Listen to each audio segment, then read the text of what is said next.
Bismillahirrahmanirrahim. Alhamdulillahi nahmaduhu wa nasta'inuhu wa nastaghfiruh. Wa na'udzu billahi min syururi anfusina wa min sayyiati a'malina. May yahdihillahu fala mudhillalah wa may yudlil fala hadiyalah. Wa asyhadu an la ilaha illallah wahdahu la syarikalah wa asyhadu anna Muhammadan abduhu wa rasuluhu sallallahu alaihi wa ala alihi wa ashabihi ajma'in, amma ba'd. Kita lanjutkan kajian kita dari kitab Syarah Sifatil Wudhu. Kita telah menyelesaikan pembahasan sebelumnya berkaitan dengan wajibnya membasuh anggota wudhu,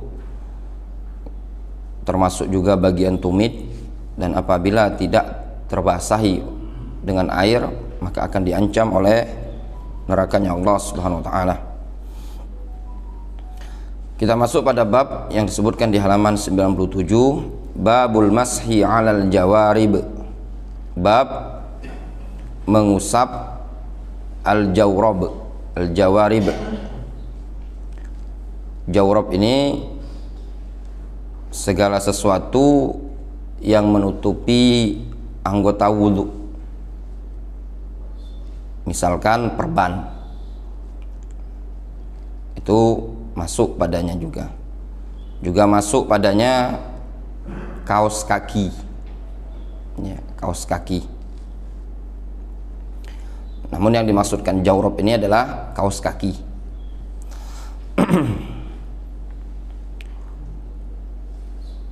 Atau yang semisalnya, ya, misalkan khuf juga masuk, sepatu. Anil Mughirah ibni Syu'bah, dari Mughirah bin Syu'bah radhiyallahu anhu, qala, dia mengatakan, kuntu ma'an nabiyyi sallallahu alaihi wasallam fi safarin. Kata Mughirah bin Syu'bah, dulu aku bersama Nabi sallallahu alaihi wasallam pada suatu safar, suatu perjalanan. Fa ahwaitu li anzi'a khuffaihi. Aku pun menunduk, berupaya untuk melepas kedua sepatunya Rasul tatkala Rasul berwudu. Faqal, lalu Rasul mengatakan kepada Mughirah, da'huma, lepaskan keduanya, biarkan keduanya. Maksudnya tidak usah dilepas. Tadi rencana Mughirah bin Syu'bah ingin melepasnya, kata Rasul, da'huma, biarkan, lepaskan, tidak usah dipegang. Fa inni adkhaltuhuma tahiratain, dikarenakan aku ketika memakai kedua sepatu ini tahiratain, dalam keadaan suci. Maksudnya ketika Rasul memasukkan kaki ke dalam dua sepatu ini, kondisinya sudah suci, selesai berwudu. Famasaha alaihima, lalu Rasul mengusap pada bagian atas sepatu tersebut atau khuf tersebut. Hadis muttafaqun alaih. Jadi gambarannya, Rasul itu sudah berwudu. Ketika beliau sudah berwudu, beliau memakai sepatu, khuf namanya. Meliputi juga yang sejenis dengan khuf ini, kaos kaki yang menutupi kedua mata kaki.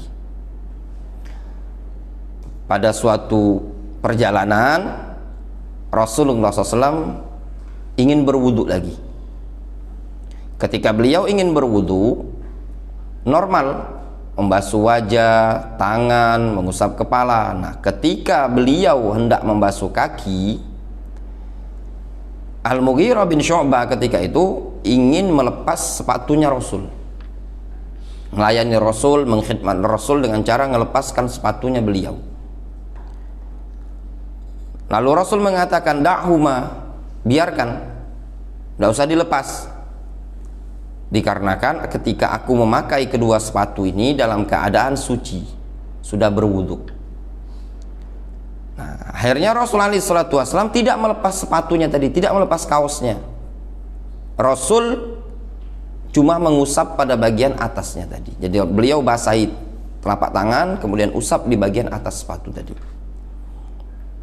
Ini yang dikenal dengan al-mashu 'alal jawarib, mengusap pada bagian kaos kaki atau yang semisalnya. Fawaidul bab, faedah pada bab ini. Al-mashu mengusap atau pengusapan, lughatan masdaru masaha. Secara bahasa al-mashu itu adalah masdar dari lafadz masaha yamsahu. Masaha yamsahu itu wa ma'nahu, maknanya imrarul yad ala syai' baston. Mengusap itu maksudnya adalah menjalankan telapak tangan pada bagian sesuatu dengan membentangkannya seperti ini, ya. Baston itu dibentangkan, jadi bukan seperti ini, tapi telapak tangan dijalankan seperti ini, dibentangkan. Itu namanya al-mashu. Makanya ketika kita mengusap kepala, diusap seperti ini dengan dibentangkan. Wal mashu 'alal khuffain, adapun mengusap pada kedua bagian sepatu. Sepatu yang dimaksud khuf itu adalah sepatu yang menutupi kedua mata kaki. Itu namanya khuf. Isabatul ballah li khuffin makhsusin fi mahalli makhsusin wa zamanin makhsus. Isabatul ballah, pengusapan pada kedua khuf adalah isabatul ballah, menimpahkan basahan, mengenakan basahan. Itu telapak tangan ini tadi kan ketika dibasahi dengan air kan dia ada basahan kan ya. Bi khuffin makhsus, pada sepatu yang khusus, fi mahallin makhsus, pada tempat yang sudah dikhususkan, wa zamanin makhsus, dan waktu yang telah dikhususkan juga. Itu ketentuannya.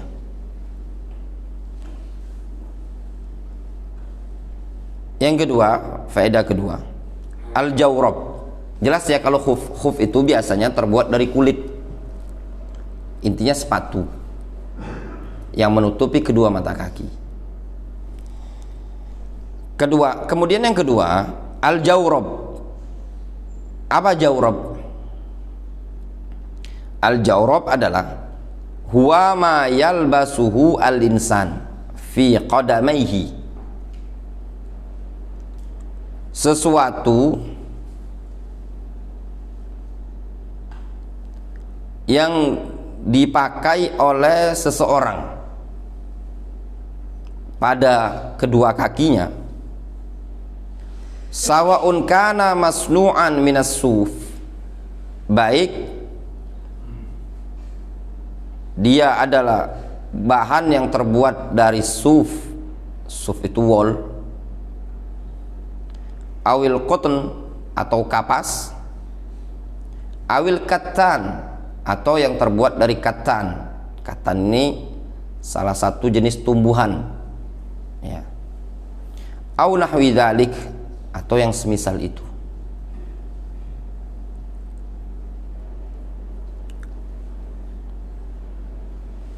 Kalau bahasa simpelnya kita, jawrab itu kaos kaki. Kalau khuf itu sepatunya. Faedah yang ketiga, hukmul mashi 'alal jawarib, hukum mengusap pada bagian kaos kaki ini tadi. Qala al-allamah Ibnul Qayyim rahimahullahu ta'ala, berkata al-Imam Ibnul Qayyim rahimahullahu ta'ala, qala Ibnul Munzir, berkata Ibnul Munzir,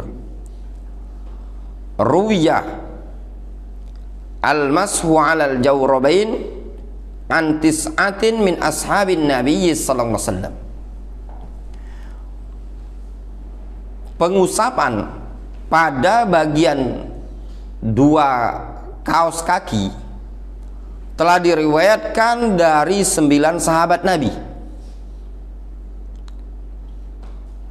Ali ibnu Abi Thalib, Ammar ibn Yasir, wa Abi Mas'ud al-Ansari, wa Anas ibn Malik, wa Abdullah ibn Umar, wa Barra ibn Azib, wa Bilal bin Rabah, wa Abdullah ibn Abi Aufa, wa Sahal ibn Sa'ad radhiyallahu anhum ajma'in.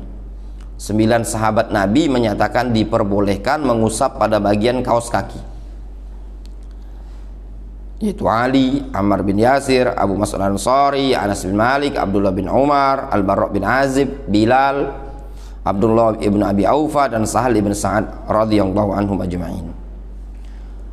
Wazada Abu Umama, wazada Abu Daud, Al-Imam Abu Daud menambahkan, wa Abu Umama, sahabat yang juga membolehkan mengusap pada bagian kaos kaki, Abu Umama Al-Bahili, wa Amr ibn Huraith, wa Umar, wa ibn Abbas, wa fahaula 13 sahabiyan. Maka mereka ini jumlahnya ada 13 sahabat.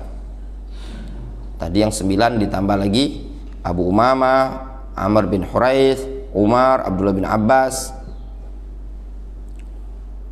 totalnya 13. Wal umda fil jawaz ala haula radhiyallahu anhu. Dan yang menjadikan patokan, pegangan tentang kebolehan di kalangan para sahabat, waqad nassa Ahmad ala jawazil masah ala al-jawrabain. Dan juga Imam Ahmad telah menegaskan tentang kebolehan mengusap pada kedua kaos kaki. Wa 'allala riwayat Abi Qais, dan Imam Ahmad mencacati, mengkritisi riwayat Abu Qais. Wa hadza min insafihi wa adlihi rahimahullah. Dan ini termasuk bentuk keinsafan, keadilan Imam Ahmad rahimahullah. Wa innama umdatuhu haula'is sahabah, yang menjadikan atau yang dijadikan patokan, pegangan oleh Imam Ahmad, sandaran Imam Ahmad adalah mereka para sahabat, yaitu 13 sahabat ini tadi yang membolehkan mengusap pada bagian kaos kaki. Wa sarihul qiyas, dan juga sarih qiyas, qiyas yang sarih. Fa innahu la yadhhar bainal jawrabain wal khuffain, dikarenakan tidak ada perbedaan antara kedua kaos kaki dan kedua khuf. Khuf yang terjadi di zaman Rasul biasanya terbuat dari kulit, al-jilid. Dia menutupi kedua mata kaki, diusap sama Rasul. Nah, sedangkan jawrab, kaos ini, itu terbuat biasanya dari kain. Macam-macam kainnya tadi, ada yang disebutkan dari suf, dari bulu zaman dulu, dari wol, ada yang terbuat dari cotton, kapas, ada yang terbuat dari katan. Ya. Kalau kita di zaman sekarang, kaos kaki yang terbuat dari bahan kain ini, benang apa itu ya? Nilon, itu juga masuk. Karena sama sejenisnya, walaupun yang disebutkan dalam hadis itu Rasul ketika itu mengusap khuf. Khuf itu terbuat dari kulit. Namun berkaitan dengan kaos kaki, ini sama hukumnya. Dari sisi sama-sama menutup mata kaki. Kalau khuf bisa diusap, berarti kaos kaki juga bisa diusap karena sama-sama menutup mata kaki. Fa innahu la yadhhar bainal jawrabain wal khuffain farqun mu'athirun yasihu ayyuhal al-hukmu alaihi. Dikarenakan tidak nampak adanya perbedaan antara kaos kaki dan khuf, dengan perbedaan yang mempengaruhi sehingga bisa dikatakan menghalangi pengkiasan tersebut atau menghalangi hukum untuk melakukan pengkiasan. Jadi tidak ada sesuatu yang bisa menghalangi hukum kias tadi. Wal mashu alaihima qaulu aktsari ahli ilmi, sehingga pendapat yang menyatakan bolehnya mengusap pada bagian atas kaos kaki itu adalah pendapat mayoritas para ulama. Wa minhum man sammaina minas sahabah, kata Imam Ibnul Qayyim, dan diantaranya adalah orang-orang yang kami sebutkan dari kalangan sahabat, yaitu Ali, Ammar, Abu Mas'ud, Anas bin Malik, Abdullah bin Umar, dan yang lainnya tadi. Kemudian wa Ahmad, wa Ishaq bin Rahawai, wa Abdullah ibn Mubarak, wa Sufyan ats-Tsauri, wa Atha ibn Abi Rabah, wal Hasan al-Basri, wa Sa'id ibn Musayyab, wa Abu Yusuf al-Qadhi, wa la na'rif fis sahaba mukhalifan liman sammaina. Dan juga diantara yang berpendapat menyatakan bolehnya mengusap pada bagian kaos kaki adalah Ahmad ibn Hanbal, Ishaq bin Rahawai, Abdullah ibn Mubarak, Sufyan ats-Tsauri, Atha bin Abi Rabah, Al-Hasan al-Basri, Sa'id ibn Musayyab, wa Abu Yusuf al-Qadhi. Kata Al-Imam Ibnul Qayyim, wala na'rif fis sahaba mukhalifan liman sammaina, dan kami tidak mengetahui adanya orang yang menyelisihi sahabat, atau adanya orang yang menyelisihi dari kalangan sahabat terhadap orang-orang yang telah kami sebutkan tadi. Maksudnya pendapat-pendapat sahabat, 13 sahabat tersebut tidak ditentang oleh sahabat yang lain. Nah, ini dalam ilmu usul fikih, ketika ada sahabat satu atau dua orang berpendapat dengan suatu pendapat dan tidak diselisih oleh sahabat yang lain, ini saja digolongkan oleh mereka adalah ijma' sukuti, ijma' yang tersirat. Sebab kalau seandainya salah pendapat tersebut atau keliru, maka akan ditentang oleh sahabat yang lain. Tatkala tidak didapati, tidak dinukilkan ada sahabat yang mengingkari, maka itu memberikan isyarat bahwasanya sahabat yang lain sepakat tentang pendapat tersebut. Nah, pendapat yang menyatakan mengusap pada bagian kaos kaki didapati ada 13 sahabat Nabi, dan tidak didapati ada yang menentang, sehingga pendapat seperti ini adalah pendapat yang terkuat, pendapat mayoritas para ulama. Jadi gambarannya, misalkan contoh gambaran Pak Wahid ini demam, sungkanlah, dingin kaki itu, pakai kaos kaki. Beliau maghrib nih wudhu, syaratnya wudhu dulu, sholatlah maghrib. Akhirnya beliau pakai kaos kaki sambil nunggu maghrib isya, mungkin baring-baring di rumah di kasur. Ya tadi harapan wudhunya tidak batal, tapi ternyata wudhunya batal dengan sebab buang angin misalkan. Nah, ketika Pak Wahid mau wudhu untuk sholat isya,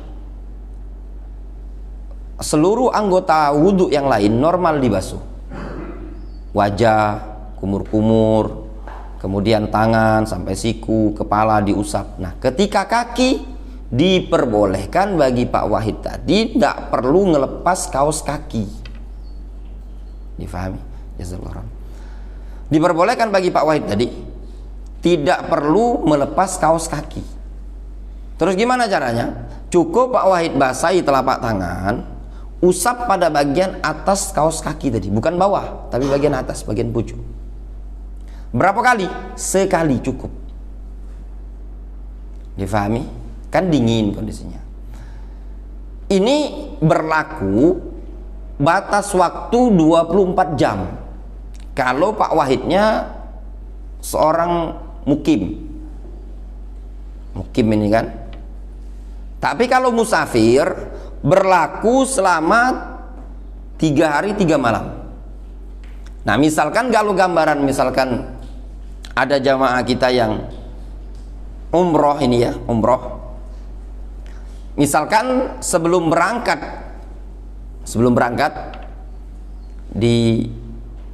menuju bandara, dia wudhu dulu. Wudhu, pakailah kaos kaki. Nah, untuk perjalanan jauh ini berlaku 3 hari 3 malam. Boleh bagi dia mengusap di atas kaos kaki tadi. Sehingga misalkan ketika masuk waktu sholat, ingin berwudu lagi, tidak perlu melepas kaos kaki. Itu kemudahan dalam Islam. Cukup bagi dia mengusap bagian atas kaos kaki tadi selama 3 hari 3 malam. Ini maksud fikih yang kita kaji subuh ini.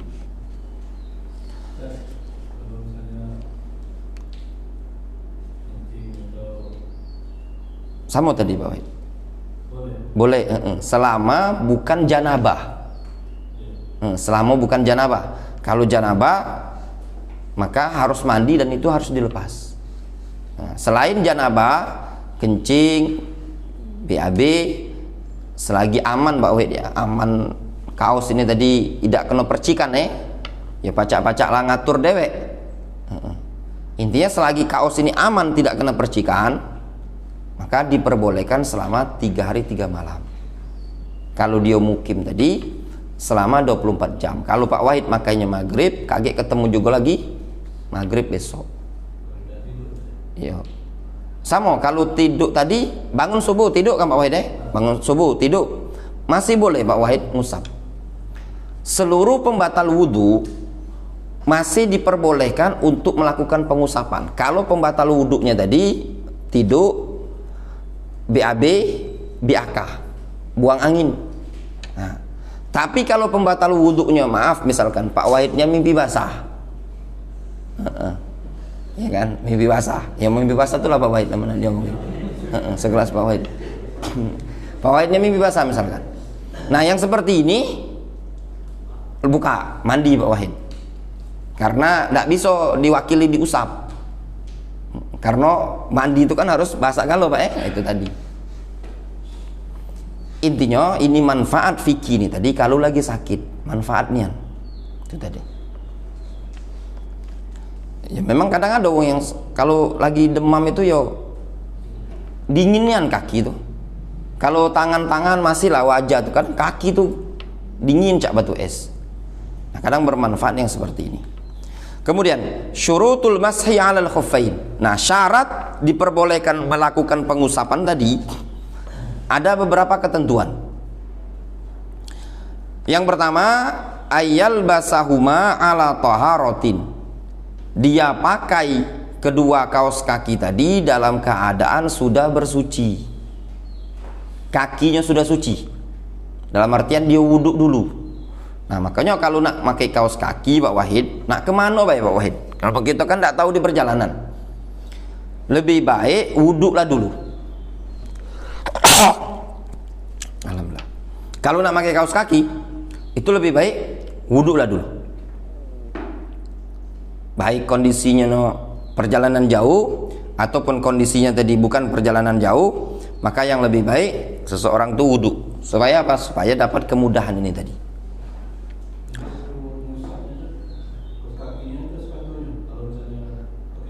Kalau dia pakai kaos kaki, kalau kaos kaki plus sepatu, Pak. Kalau sepatunya tadi adalah sepatu yang menutupi kedua mata kaki, maka cukup di sepatunya.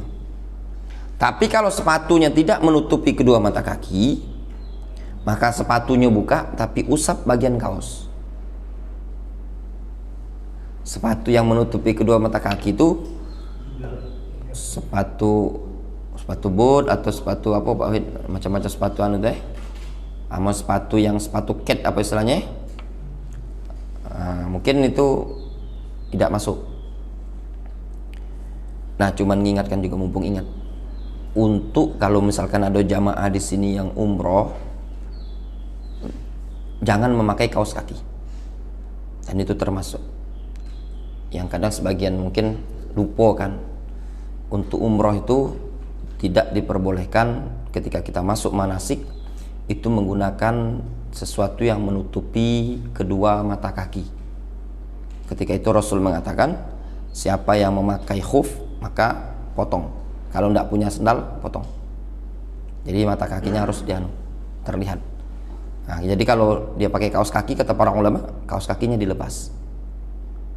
Ya, ada hikmahnya supaya mempermudah itu tadi. Jadi jangan gunakan kaos kaki selagi manasik itu tadi. Kalau wanita tidak boleh gunakan kaos sarung tangan. Kalau laki-laki jangan kaos kaki.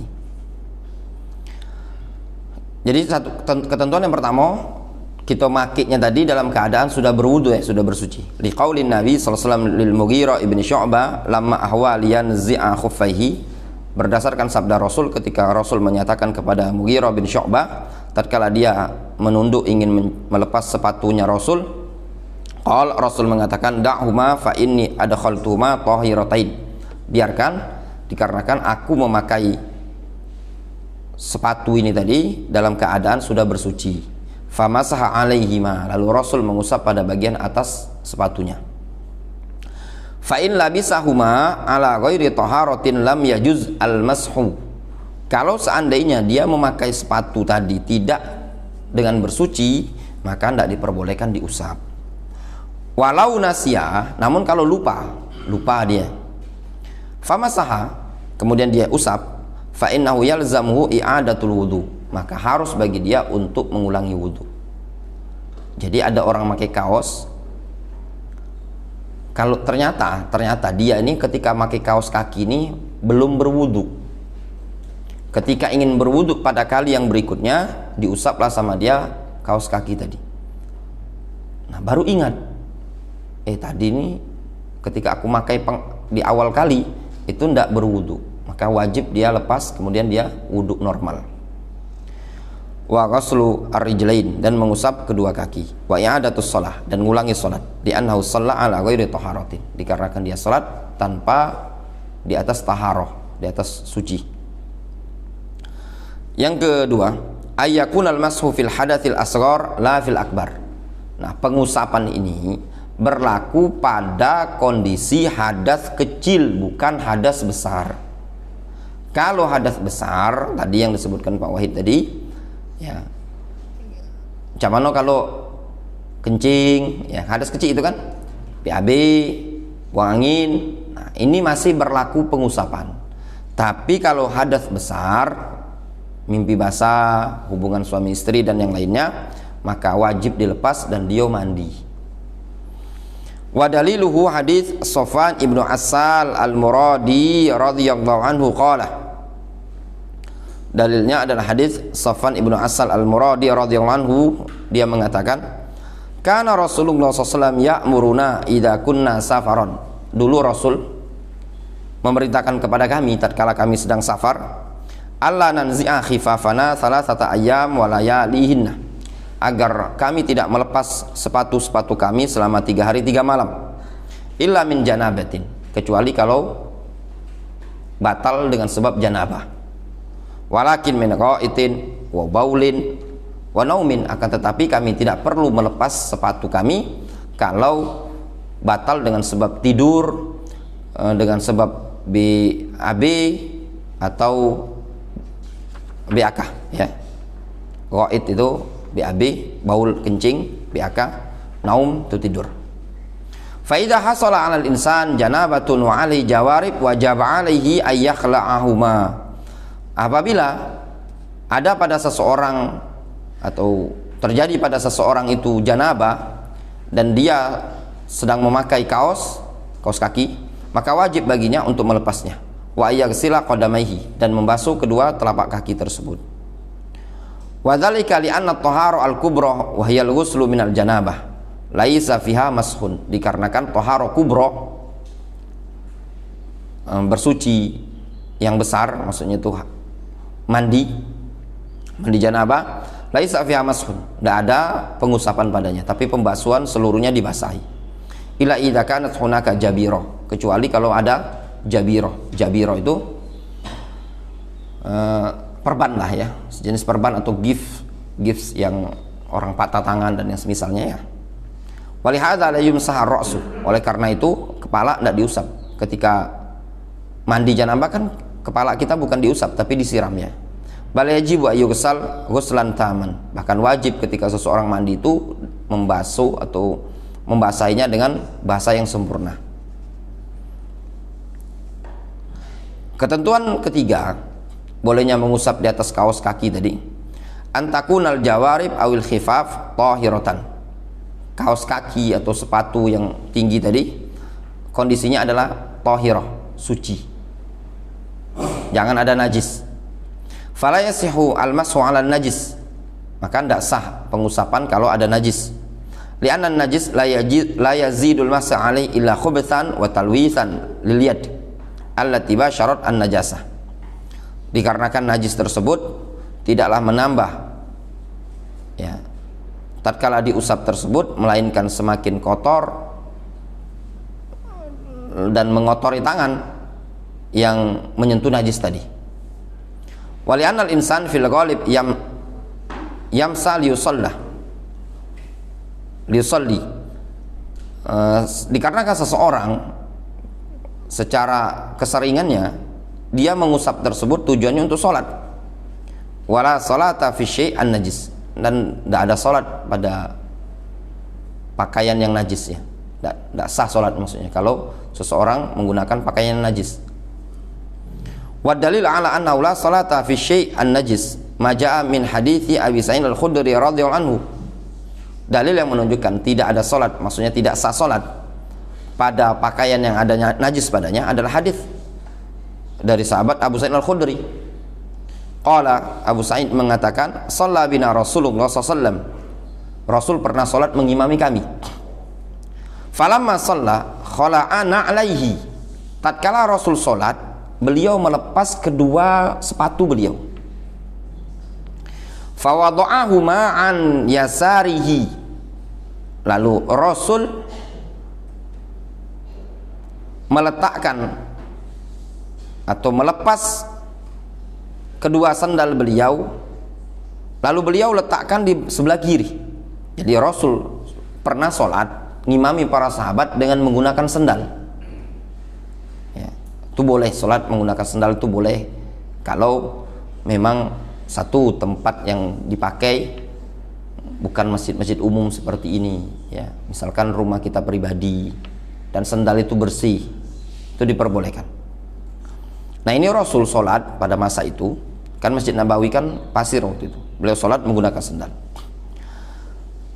Di tengah-tengah sholat beliau dikasih tahu oleh Jibril kalau di sandal beliau itu ada najis. Langsung beliau lepas, kemudian diletakkan oleh beliau di sebelah kiri. Fa khala'al qaum ni'alahum, sehingga para sahabat melihat Rasul melepas sandal tadi, mereka para sahabat pun melepas sandal. Meloi, dikira para sahabat ini tata cara sholat. Falamma qadha sholatahu, tatkala Rasul selesai sholat, Rasul mengatakan, malakum khala'tum ni'alakum, kenapa kalian ikut melepas sandal? Qalu, kata para sahabat, ra'ainaka khala'ta fa khala'na, kami melihat engkau ya Rasul, engkau melepas sandal, kami ikut pula melepas sandal. Lalu Rasul menjelaskan, inni lam akhla'huma min ba'sin, walakinna Jibril akhbaroni anna fihima qadharon. Kata Rasul, sesungguhnya aku tidaklah melepasnya dikarenakan hal tersebut, ya, atau dikarenakan ada sesuatu, bukan, akan tetapi aku melepas sandal tadi dikarenakan Jibril yang memberitakan kepadaku bahwasanya di sandal tadi ada kotoran. Maksudnya apa? Rasul tadi ngelepas sandal bukan semata-mata ngelepas biasa gitu loh, namun ada alasan, ada tujuan, yaitu diberitahu oleh Jibril. Makanya Rasul mengatakan, inni lam akhla'huma min ba'sin, ya, aku tidak melepas sandal tadi dikarenakan sesuatu yang tanpa ada sebab, ya, namun aku melepasnya tadi dikarenakan Jibril yang memberitahu. Ai anna khala'ahuma min ajli dzalik, maknanya Rasul melepas sandal tadi dikarenakan hal tersebut, itu dikarenakan ada kotoran. Wa hadza yadullu ala annahu la budda ayyakunal malbus tahiran. Ini menunjukkan bahwasanya hendaknya sepatu yang dipakai atau kaos kaki yang dipakai tadi dalam keadaan suci. Ya. Difahami? Ya, di sini juga ada faedah semangatnya para sahabat untuk mengikuti tata cara sholatnya Rasul. Apa yang dikerjakan sama Rasul diikuti oleh para sahabat, sehingga pada taraf Rasul ngelepas sendal, dikarenakan ada kotoran di sendal tadi, sahabat ikut ngelepas sendal. Kemudian Rasul nanya, kenapa ikut lepas? Ya, kami lepas karena engkau ngelepas ya Rasulullah. Kemudian barulah dijelaskan sama Rasul, inni lam akhlaqhuma min ba'sin. Ya, aku ngelepasnya tadi ya bukan tidak ada semata-mata tidak ada tujuan, tapi ada tujuan, ada alasan. Ya, yaitu Jibril yang ngasih tahu karena ada kotoran.